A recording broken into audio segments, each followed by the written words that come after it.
네, 예배의 거룩, 동행의 거룩, 오늘 17장에서 20장의 내용 함께 마무리하도록 하겠습니다.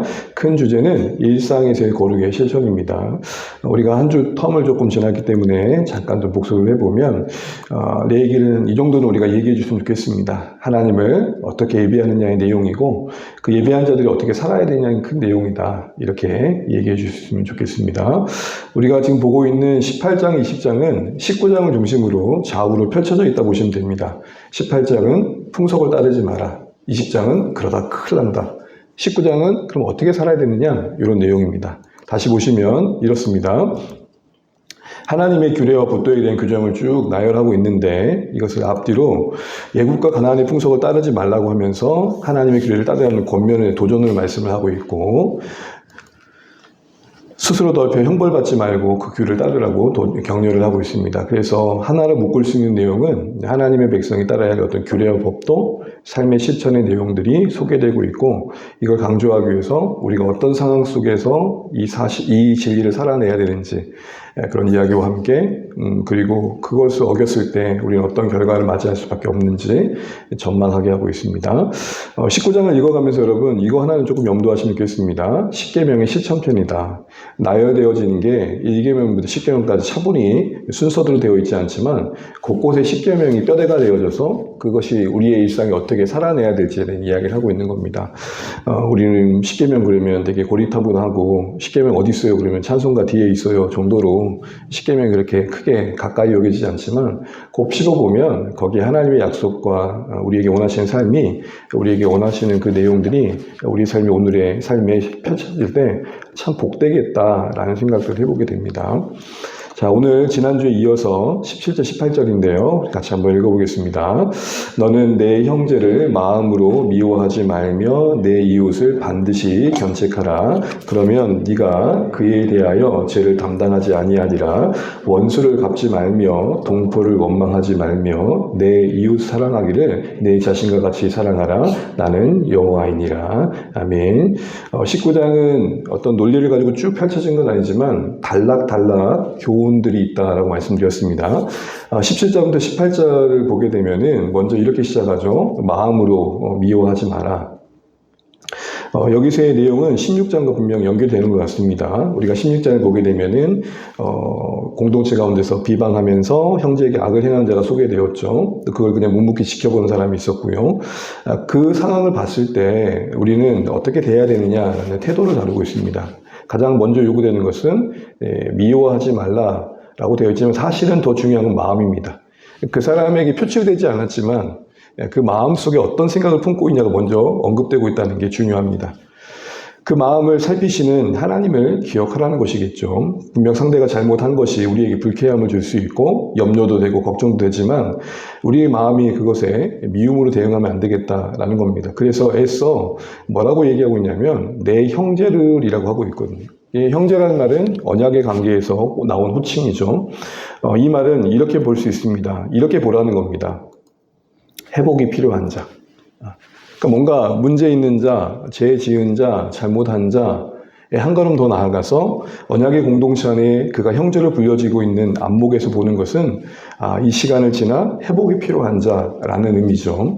이것은 이렇게 정의될 수 있습니다. 우리가 너무 잘 알고 있는 것처럼 그가 행한 잘못과 그의 존재로 구별할 줄 알아야 된다는 겁니다. 사실 현실은 그게 쉽지 않죠. 되게 어렵습니다. 그 존재와 그 행위를 분리한다는 것 자체가 쉽지 않습니다. 소위 쉽게 그 사람의 죄는 미워하더라도 그 사람의 존재는 사랑하라고 하는데 어찌 그게 되던가요?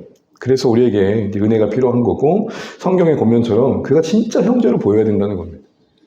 그 종이의 한 장 차이, 그가 진짜 명문상의 형제가 아니라 진짜 형제가 될 때 아픈 손가락이 되는 겁니다. 그러니까 똑같이 아픈데 속상한 아픔이 있고 화나는 아픔이 있잖아요. 바로 그 차이가 오늘 말씀이 우리에게 주는 하나의 중요한 어떤 방향이 아닌가 싶습니다. 함께 지내다 보면 또 공동체 안에 그런 어떤 잘못을 하는 사람들이 대할 때 우리 마음이 어떤 시선이어야 되는지 하나님께서 되게 중요시 여기고 있는 걸 보게 됩니다. 두 번째 보면 견책하라 그럽니다. 견책. 그런데 함께 어떤 언급이 되냐면 반드시 이걸 원문 그대로 직역하면 가벼이 꾸짖지 말고 호되게 꾸짖으라는 겁니다. 엄히 이야기하라는 것이죠. 앞서 이야기한 내용을 보게 되면 형제의 잘못을 분명히 봤을 때 마음에 둔 채 미워하지만 말고 필요한 내용을 얘기하라는 겁니다. 그러니까 이런 거겠죠. 속으로는 아우 저러면 안 되는데 저 인간 하면서 막상 만났을 때는 진짜 그 얘기를 못 꺼내주는 거죠. 사실 그게 어려운 부분들이 있잖아요. 그래서 여기서 역으로 강조하고 있는 것은 마음으로만 소갈이 하지 말고 어떤 공동체 안에서 서로를 깨워주는 공공의 책임들을 잘해야 된다는 겁니다. 이걸 잠언에서는 이렇게 권면합니다. 우리 같이 한번 읽어볼까요? 면책은 숨은 사랑보다 나으니라. 친구의 아픈 책망은 충직으로 말미암은 것이나 원수의 잦은 입맞춤은 거짓에서 난 것이니라. 배부른 자는 꿀이라도 싫어하고 줄인 자에게는 쓴 것이라도 다니라. 이 잠언의 말씀처럼 면책은 뭡니까? 면전에서 얼굴과 얼굴을 맞대고 그의 잘못을 지적해 주는 거죠. 근데 그것이 숨겨진 사람보다 낫다라고 합니다. 물론 아프답니다. 그런데 그것이 귓가에 잦은 입맞춤과 같은 달콤한 거짓보다는 우리를 유익하게 한다는 거죠. 그런데 듣는 자의 자세는 그것이 언제 유익하느냐 할 때 줄인 자일 때.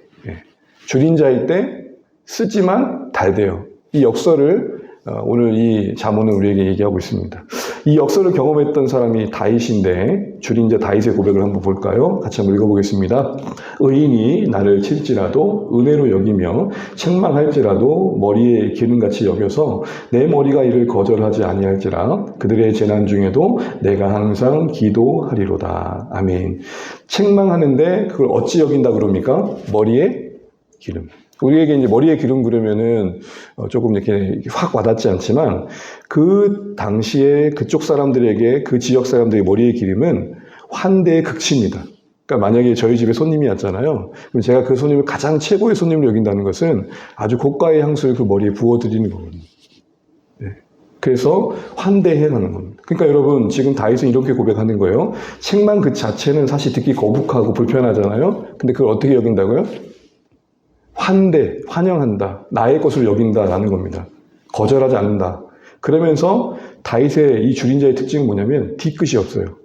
뭐라고 말합니까? 내가 기도하겠다. 보통 그렇잖아요. 이거 전문 용어입니까? 꽃이다라는 말. 내가 나한테 뭔가 이렇게 이야기했던 사람이 뭐 어떻게 들어보니까 뭔가 좀 잘못된 일이 있었대요. 안타깝지만 어떤 마음이 좀 있어요? 어떨 때는 뭐 괜히 그냥 하나님 감사합니다 뭐 그렇고 왠지 오늘 하늘이 막네 뭐 이런 생각도 들고 근데 오늘 다윗은 뭐라 그럽니까? 오히려 그들의 안 좋은 소식 들을 때 기도했다라고 하는 거죠. 이런 태도들이 오늘 아까 봤던 잠언의 그 충직한 조언을 들을 때 보였던 줄인 자의 그 쓴 것이 단 그런 모습이 아닌가 싶습니다. 우리 공동체가 사랑이 있다는 것, 그게 진리와 함께 한다는 건데 교회 내에는 사실은 그런 구조는 갖춰져 있지만 그게 실현되는 게 어렵다는 것을 참 경험해 갑니다. 여러분 혹시 건징이란 말을 좀 들어보셨습니까? 칠이 건징. 교회 내 법에 의해서 진리에 의해서 합당하지 않는 행동을 했을 때 물론 당장에 실의하는 건 아닙니다. 한 두 번, 세 번의 형제들의 방문이 있고 공동체의 권면이 있고 지도자의 교훈이 있지만 그때까지 가서도 받아들이지 않을 때에 하는 게 공동체 밖으로 출교한다든지 성찬에 참여하지 못하게 한다든지 그 직분을 수행하지 못하게 한다든지 이렇게 하는 것이 치리입니다. 이것이 의도하는 바는 그 사람을 쫓는 게 아니라 그를 구원하기 위함이거든요. 근데 이것이 우리 공동체 안에서 제대로 이루어지고 있는가 할 때 교회 전체적으로 볼 때요. 한국 교회가 권징을 잃어서 여기까지 온 거 아닌가라고 말하는 지도자들도 있습니다. 그래서 우리가 이 부분을 생각하면서 이런 기도는 좀 있으면 좋겠습니다. 하나님, 우리 안에 따뜻함이 있대 그것이 진리와 함께하는 따뜻함이 되게 해주십시오. 무조건 우리가 용납하고 무조건 잘한다가 아니라 그래도 좀 불편하지만 숨겨진 마음에 그냥 끙끙대는 것만이 아니라 이야기할 수 있는 진리 안의 나눔의 편안함은 갖춰가면 좋겠다. 적어도 지도자인 제 자신이 더 고민이 되는 부분이겠죠. 그래서 이 부분이 성령 안에서 우리 안에 다스려져서 정말 서로를 위해주는 말들이 무조건적으로 그냥 거부되어지는 게 아니라 좀 질서 있게 또 하나님의 은혜 안에서 공동체를 세워가는 방향으로 이루어져가면 좋겠다라는 생각들을 해보게 됩니다. 마음으로 미워하지 않고 또 필요한 말들을 공동체 안에서 해가면서 그것이 전체적으로 공동체를 세워가는 게 거룩이다. 이 얘기를 하고 있는 겁니다. 17절, 18절에 이어지는 또 내용을 보게 되면은 내가 그에 대하여 죄를 담당하지 아니하리라는 얘기를 합니다. 미워하지 마라 마음으로 반드시 견제해라. 그럴 때 너는 그의 죄를 담당하지 않는다 말합니다. 이런 표현이 종종 나오는데요. 어렵지 않은 것은 직접적으로 그 죄가 자신이 행한 건 아니더라도 그거를 그대로 두는 것만으로 그 죄에 대한 어떤 결과가 자신에게도 미치게 된다는 겁니다. 그렇지 않겠습니까? 예를 들어서 공동체 안에서 어떤 그 문제를 일으키는 부분 다루어지지 않는다면 공동체 누군가는 그걸로 인해서 또 어려움을 겪겠죠. 적극적으로는 잘못된 일을 보고서도 모른 채 하는 건 동참하는 거다, 이런 내용인 것 같고요. 또한 그 잘못으로 인해서 누군가를 미워하고 있다면 그것도 그 죄를 자신이 또 담당하고 있는 모습이다라는 것입니다. 결국 이 내용은 자신의 사적 이익을 넘어서 어떤 잘못된 것에 대해서 시정을 요구하는 공공의 책임을 함께 갖도록 깨우는 말씀이고요. 더 나아가서 나와 직접적으로 무관하다고 묵과하거나 무관심하는 건 공동체에 대한 많은 태도가 아니다라는 겁니다. 작게는 한 교회일 것이고 한국 교회겠죠. 특별히 우리가 한국 교회를 바라보면서 이런 마음이 있어야 되지 않을까 싶습니다. 우리는 잘하는데 아유 저 지도자의 문제는 이건 아니라는 겁니다. 그 죄를 담당하는 마음. 우리 조금 더 표현하자면 살아가다 보면 도의적인 책임이라도 있지 않습니까? 내가 한국교회 한 신자로서 그리스도의 몸으로서 가질 수 있는 담당하는 마음, 이게 적어도 우리에게 있는 게 필요하다라는 것입니다. 그게 사랑이다 얘기하고 있는 것이죠. 적극적으로는 원수를 갚지 않고 동포를 원망하지 말라고도 얘기하고 있습니다. 하지 말라가 사랑하라는 말로 지금 점점 확정되고 있는데, 한 가지 이제 우리가 해석을 할 때 기억할 것은 원망하지 말라라는 말이 원래는 원문의 단어를 그대로 직역하면은 즉각 반응하지 마라, 좀 참아라, 이런 말이거든요. 그래서 즉각 대응하지 말고 기다려줘라라는 맥락이 더 어울리는 것 같습니다. 이처럼 원수 갚지 않고 기다려주고 오히려 적극적으로 사랑한다라는 거 쉬운 일 아니라는 거죠. 그래서 끝에 뭐가 붙습니까? 나는 여호와다라는 말이 붙는 겁니다. 그래서 맞춰지는 마침이 뭐냐? 나는 여호와다라는 겁니다. 이 모든 가능함의 원천이 하나님께 있음을 늘 상기시켜주고 계십니다. 결국 결론적으로 이 17절, 18절에 하고 싶은 말은 뭐냐? 하나님께 맡길 수 있는 자세가 필요하겠다라는 겁니다. 무조건적 용서를 말한다기보다는 원수 갚는 실력이 한계 있는 우리가 하나님께 맡기면서 그 사랑을 실천하고 노력하는 게 거룩이다라고 하는 것입니다.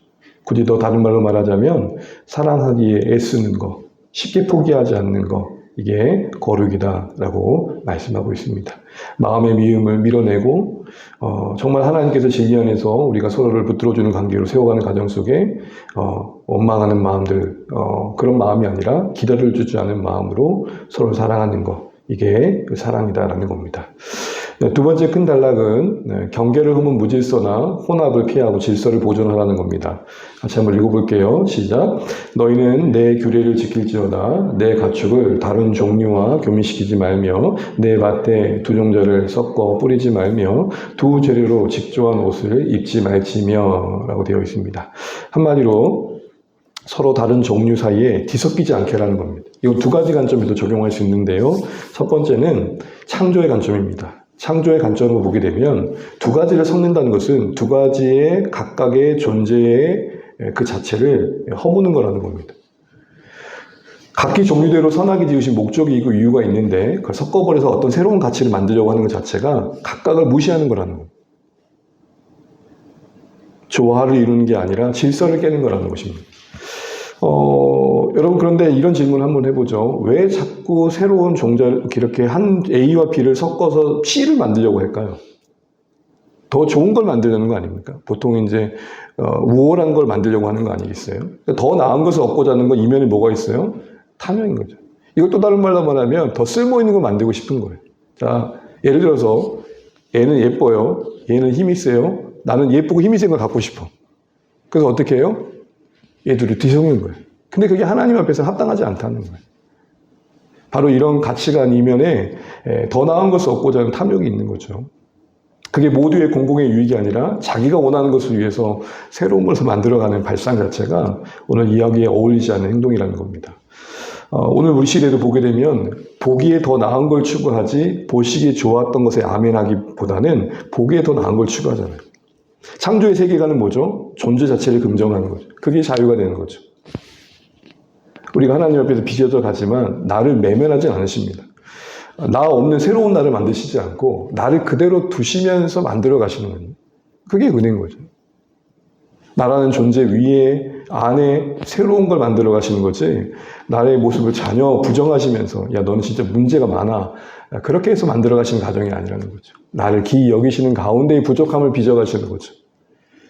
보시기에 좋았다라는 이 창조의 세계관을 받아들이는 마음속에 우리 각자의 존재의 이유를 확인해 가는 게 성경적인 이해인데 오늘 이거 자꾸 섞는 거는 뭐냐면 보기에 더 좋은 걸 만든다는 거예요.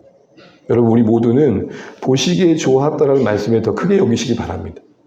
보기에 더 나은 걸 만들려고 그러면 어느새 우리는 우리 자신의 존재의 가치를 긍정하기보다는 부정한 쪽으로 갈 수밖에 없거든요. 두 번째는 언약의 관점입니다. 뒤섞는다는 것은 두 마음을 상징합니다. 한 분 하나님을 섬기는 신앙의 정신과 부합되지 않는 행동이라는 거죠.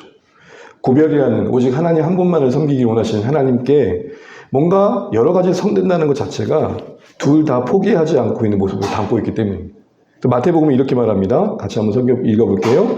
한 사람이 두 주인을 섬기지 못할 것이니 혹 이를 미워하고 저를 사랑하거나 혹 이를 중히 여기고 저를 경히 여김이라 너희가 하나님과 재물을 겸하여 섬기지 못하느니라. 아멘. 마태복음 말씀대로 보게 되면 두 가지를 섞는다는 것은 앞서 하나님 앞에서 우리의 순전한 마음을 드려야 돼. 단 한 가지를 선택해서 드려야 할 우리의 마음과는 거리가 모습이라는 거죠. 우리가 이걸 또 세상 말로 전문용어로 뭐라 그럽니까? 세상의 발 하나, 교회의 발 하나, 양다리라고 그러잖아요. 양다리. 이런 모습들을 삼가야 된다. 그리고 이어지는 내용에는 사람과의 관계에서의 이야기가 나오는데요. 곧 아직 속량되거나 해방되지 못한 여인과 동침하여 설정하면 그것은 책망받는 일이다라고 말합니다. 사람에 대해서도 이런 이야기를 하는 겁니다. 제가 한번 제 얘기를 해볼게요. 제가 그 당시에 사람이라 생각하고 제가 주인인데 여종이 있어요. 근데 이 여종을 다른 누군가와 결혼시키고 약속한 상태예요. 그러나 여전히 내가 데리고 있어요. 그러니까 약속되어 있지만 아직은 결혼하지 않은 거예요. 그 상황에서 제가 그 여인을 임의로 범한 거예요. 근데 이 상황에 대해서 하나님께서 뭐라고 말씀하시냐면 그것은 두 가지 섞는 것과 다르지 않다는 거예요. 왜요? 결혼의 순전한 약속을 지켜주기 위해서 보호해줘야 할 대상을 자신의 욕망으로 뒤엉켜버렸다는 거거든요. 근데 이게 당시 사회에서는 너무 자연스러운 문화였어요. 문화. 그런데 거룩하신 하나님 앞에서는 합당하지 않다는 겁니다. 그래서 그 남자, 그 주인은 속건제를 드려야 된다는 겁니다. 속건제의 특징은 뭡니까? 자기가 누군가에 피해를 끼칠 때, 그리고 하나님께 피해를 끼쳤을 때 행하는 회개의 제사잖아요. 그리고 책임을 다하는 제사죠. 그래서 윤리적으로 신앙적인 책임을 다해야 된다라는 것입니다. 이건 또한 당시에 여종이라는 사회적 신분 자체가 보호받기 어려운 상황에서 하나님께서 그 여종의 신분을 보호해주는 방법이기도 했습니다. 그 제도 자체가 주인이 여종을 갖고 있는 제도 자체가 합당하진 않지만 그 당시의 상황 안에서는 최선의 보호 방법으로 이 말씀을 주신 거죠. 거룩이란 게 뭘까요? 뒤섞이지 않는 겁니다. 혼돈을 만들지 않는 겁니다. 질서를 지키는 겁니다. 우리의 일상에 두 가지가 뒤섞여 있다면 하나님 앞에 두 마음이 뒤섞여 있다면 그거 거룩하지 않는 거라고 말합니다. 그리고 우리가 더 강해지고 싶고 더 보여주고 싶은 게 많아져가지고 나를 나로서 갖고 가기보다는 온갖 것을 섞어가지고 어느새 나는 없어져 버리는 그것도 거룩은 아니라는 겁니다. 그러니까 이게 참 새로운 건 뭐냐면 진짜 거룩은 하나님이 부여하신 나로서 살아낼 줄 아는 것. 이게 거룩이라는 것이죠. 자, 세 번째 테마입니다. 탐욕을 억제하고 자연을 배려하는 건데 가시를 심는, 감옥을 심는 내용이 나옵니다. 우리 이 말씀을 쭉 같이 한번 읽어볼게요. 시작.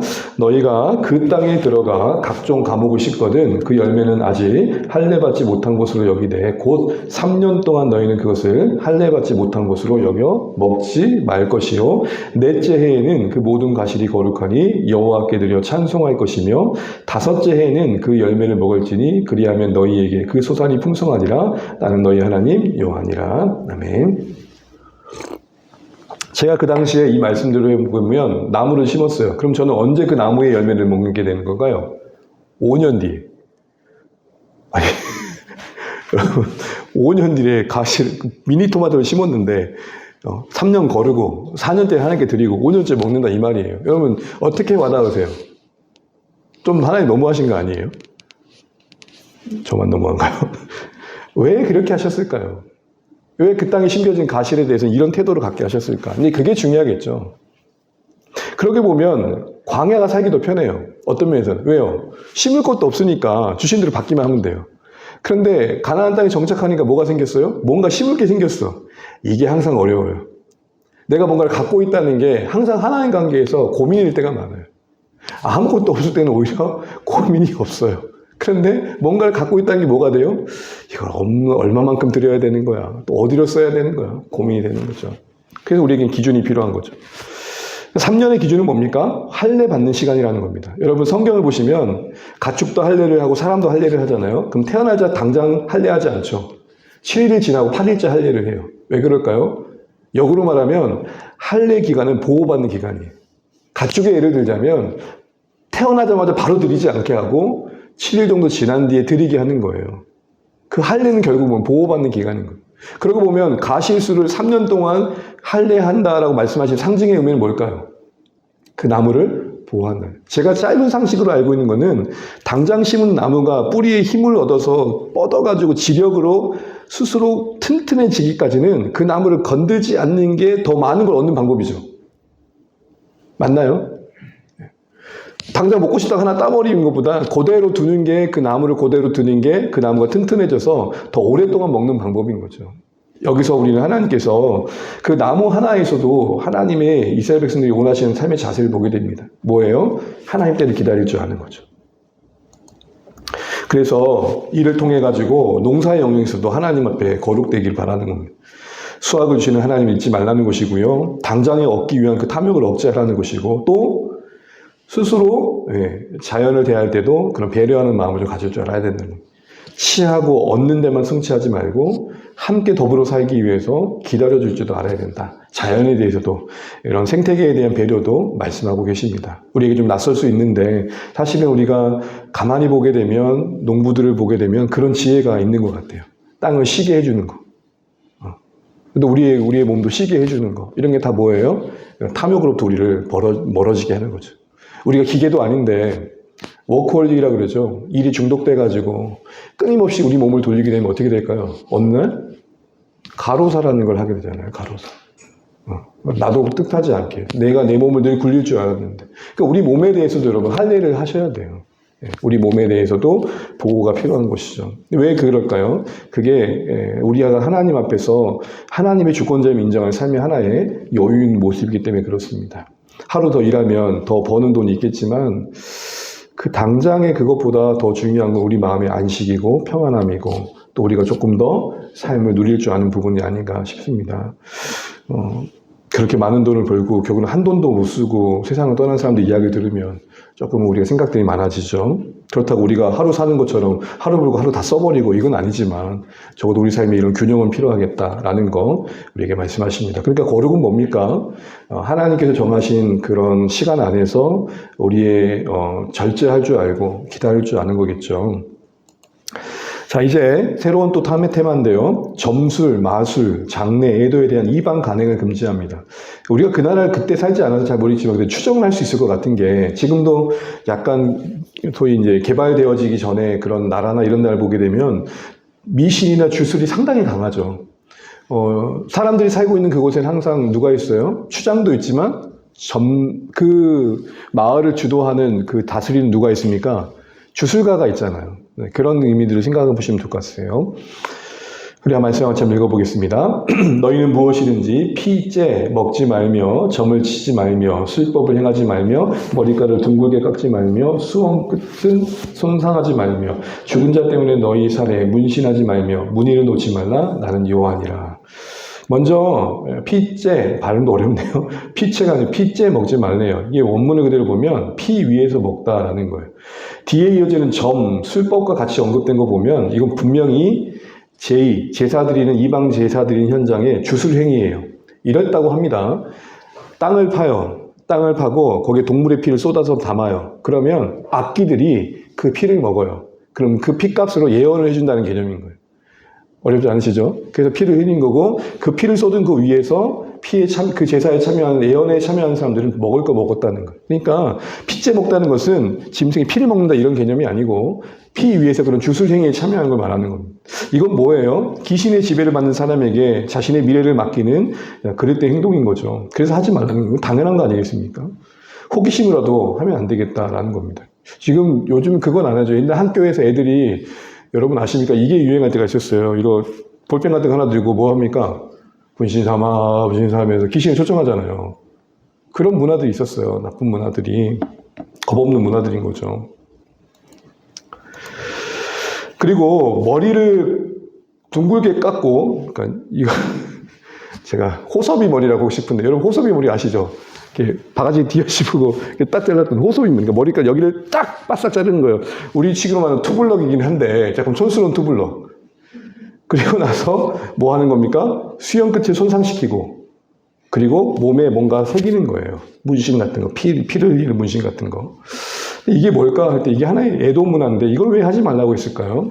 두 가지인데 하나는 자기의 몸을 상하게 해서 죽은 자의 영혼이 애도하는 그 사람을 보고 자기 때문에 슬퍼하는 걸 보고 흡족해하고 떠나게 한다는 거예요. 그러니까 죽었으니까 나 모르겠지가 아니라 죽은 자의 귀신이 나의 그 시체를 보고 내 모습을 보고 있으니까 최대한 어떤 모습으로 비춰줘야 돼요? 슬퍼하는 모습을 비춰줘야 돼요. 그런 마음이 있고 또 하나는 같은 개념인데 귀신이 자기가 누구인지 못 알아보도록 신체에 손상을 한다는 거예요. 왜요? 귀신이 자기 알아보면 어려움이 생길 수 있으니까. 이게 하나의 이방의 당시의 주술 문화 안에 담긴 생각이었습니다. 이런 문신들을 하는 것 자체가 그 문화의 세계관 속에 종속되는 거겠죠. 특별히 몸에 흔적을 남긴다는 것은 우리 옛날에 넓은 농장 같은 데 하면 가축을 키우면은 내 소유의 가축이라는 걸 하기 위해서 뭘 찍습니까? 도장 같은 걸 찍죠. 이건 우리 집 소입니다. 우리 집 돼지입니다. 그런 것처럼 그런 모든 문신들은 내가 누군가에게 속해 있습니다는 징표죠. 우리가 세계할 것은 그런 몸의 문신이 아니라 예수의 흔적이다. 이게 이제 성경의 가르침이라는 겁니다. 왜요? 우리는 하나님께 속한 자로의 삶의 흔적과 자취를 보여주는 일에 거룩을 두고 있기 때문입니다. 그래서 이런 모든 문화들도 거부할 줄 알아야 된다라는 겁니다. 우리는 이거 보면 이런 미문명의 미개한 문화라고 받아들일지 모르지만 사실 우리도 은연중에 모르게 이런 주술적인 미신적인 문화에 젖어들 때가 있죠.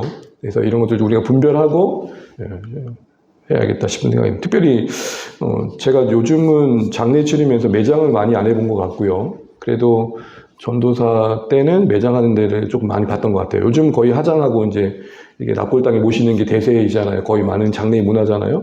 그러면은 항상 이렇게 마을에 어르신을 모시고 그렇게 이렇게 가족들 묘들이 있는 마을에 들어가다 보면은 항상 어려움이 꼭꼭 생겨요. 마을 입구부터 막아서는 분이 계시고 또 어떤 갈등이 있냐면 제가 이제 부교육자 때 장례를 치르는데 버스를 탔어요. 그러면 장지는 여기인데 집을 한번 들려야겠다는 거예요. 이게 어떤 의미죠? 그 자체가 뭐 툭할 필요 없었죠. 어떤 거예요? 그가 살았던 곳을 한 바퀴 돌고 이제 영을 위로한다는 마음이 있잖아요. 뭐 그런 것도 있고 또 하나는 이렇게 목사님이 이렇게 딱 보고 이제 흑토하십시오 하기 전에 잠깐만요 하고 엉엉 울면서 노잣돈을 넣는 분이 계셔요. 이렇게 여행비 가지고 가라고 뭐 그런 것들도 있고. 이런 모든 것들이 다 어떤 하나의 문화인데 그 안에 어떤 세계관들을 가만히 보게 되면은 참 우리가 보이지 않는 것들을 많이 두려워하고 있구나. 죽음 너머를 많이 염려하고 있구나. 생각들을 해보게 됩니다. 여러분 얼마 넣어드리면 천국까지 편하게 가시겠어요? 우리는 예수 안에 있다는 것만으로 이미 하나님 나라의 백성된 이 자격을 얻고 죽음 뒤가 영원한 안식이라는 걸 믿고 있는 자들이잖아요.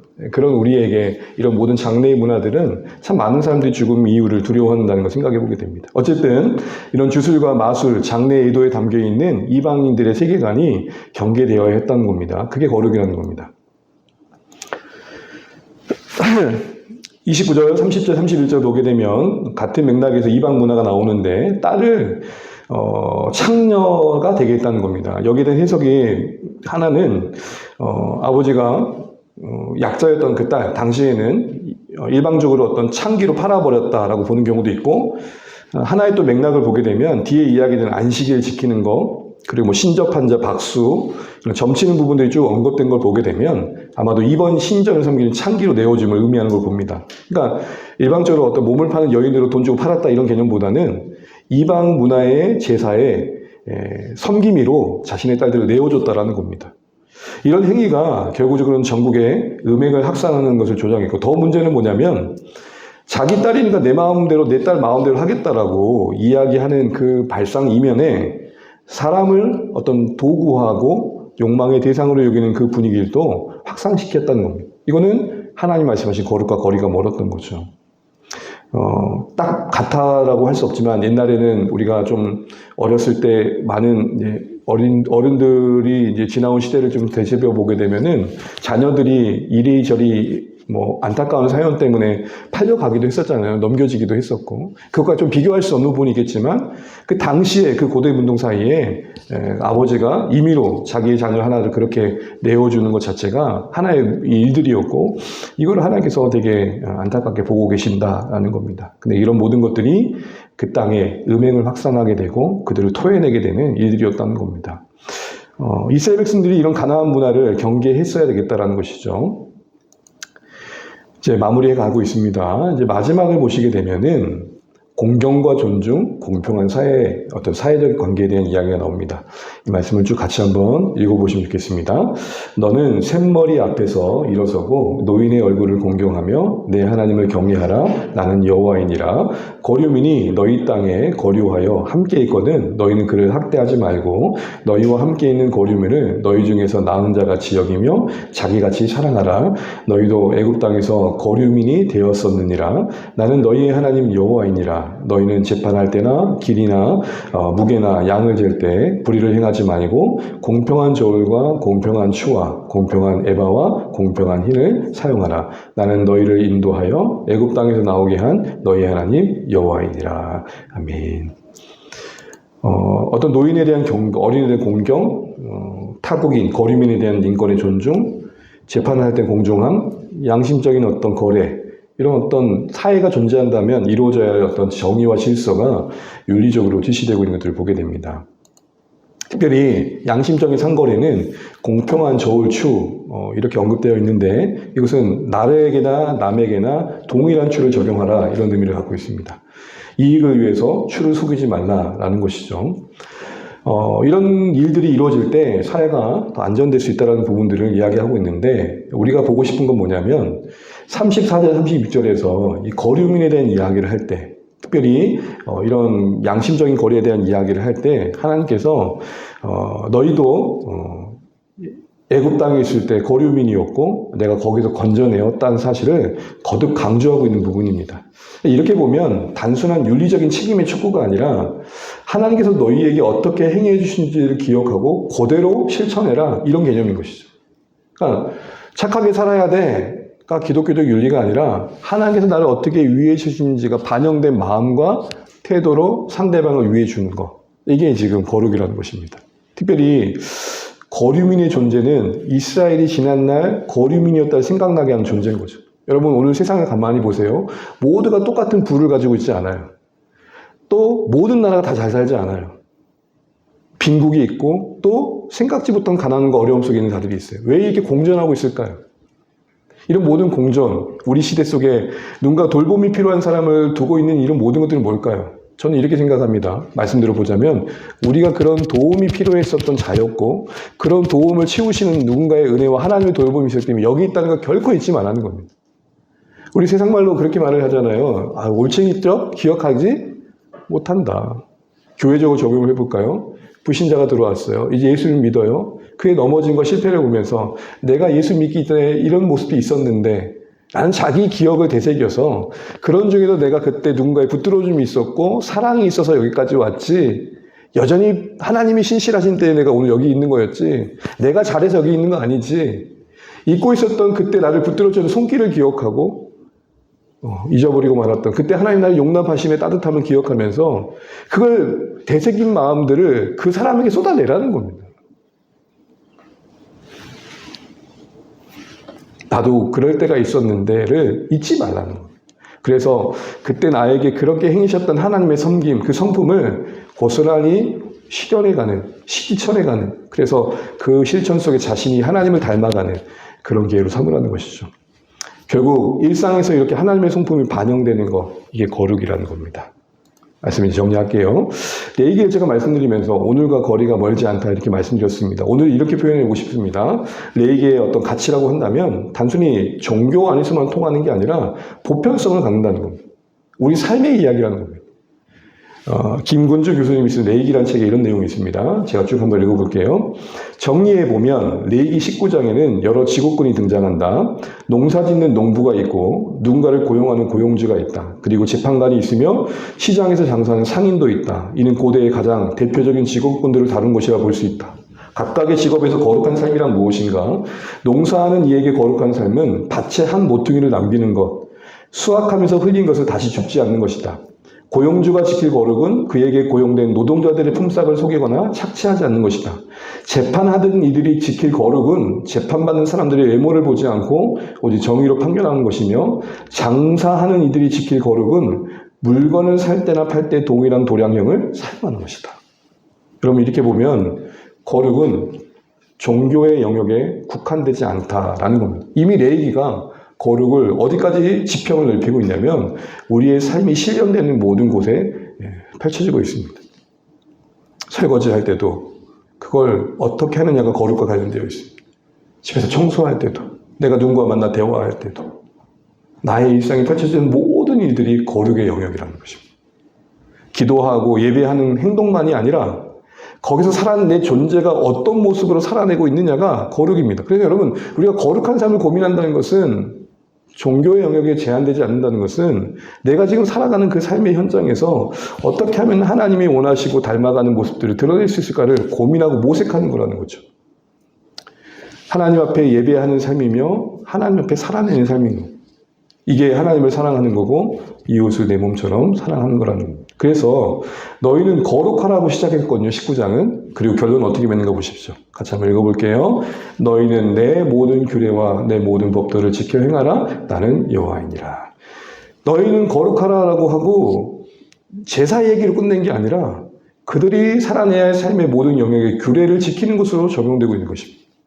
그러니까 거룩이라는 걸 다시 한번 우리는 확인하게 되는 거죠.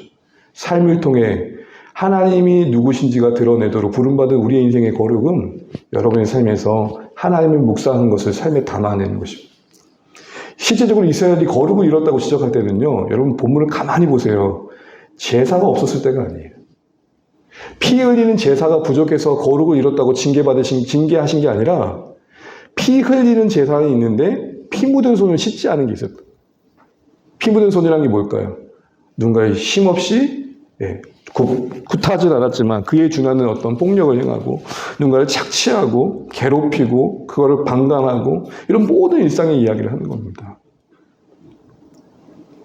결국 우리가 다시 한번 거룩이라고 할 때 고민하게 되는 레위기의 말씀 앞에서의 고민은 뭐냐면 일주일에 하루 교회에서의 나의 모습만이 아니라 내가 살아가는 그곳에서 내가 받은 하나님의 그 어떤 섬김을 구현해 나간다는 게 뭘까? 내 넘어짐을 끝없이 참아주신 하나님의 그 용납하심을 나는 지금 이 사람과의 관계 속에서 어떻게 드러낼 수 있을까? 그래서 레위기의 거룩을 얘기할 때 이걸 얘기했던 겁니다. 너희 잊지 말아라. 너희 애굽에서 나그네였다. 그때 받았던 사랑, 그때 붙드셨던 하나님의 은혜, 그때 공급해 주셨던 모든 물질들 받은 거 기억하고 받은 자로서 흘려보내라. 이게 이제 우리에게 요구하는 거룩인 것입니다. 말씀을 읽겠습니다. 앉으시죠. 그러면서 우리는 나는 너희 하나님 여호와라는 반복된 표현들을 지난주에 봤습니다. 거룩의 근거가 하나님이시고 거룩의 방향이 하나님이시며 거룩의 근원이 하나님이시라는 거죠. 우리가 기억한다면 우리가 거룩하게 살기 위해서 어떤 종교적 행위를 촉구하기 전에 내가 이미 믿고 있고 알고 있는 하나님이 누구신가 이거 깊이 생각하는 거 아닌가 싶습니다. 이 거룩의 여정에 여러분 방향을 오늘 말씀을 통해 잘 잡아가시면 좋겠습니다. 하나님이 거듭 나는 너희 하나님이라고 말씀하셨던 것은 거룩해야 되는데 안 되는 영역이 있을 때마다 하나님께 나가라는 것입니다. 어떻게 해야 될지 모를 때 하나님께서 뭐라고 말씀하신지를 물어보라는 것입니다. 그 근거와 방향과 근원을 하나님께 두시면서 우리의 보내신 삶의 자리가 이런 하나님의 거룩으로 채워가지면 좋겠습니다. 레위기의 말씀을 통해 우리의 거룩이 균형을 잡아가면 좋겠습니다. 오늘 여러분 주셨던 말씀 중에 그래도 와닿는 부분들 다시 한번 기도의 제목 삼으셔서 기도하시면 좋겠습니다. 함께 기도하겠습니다.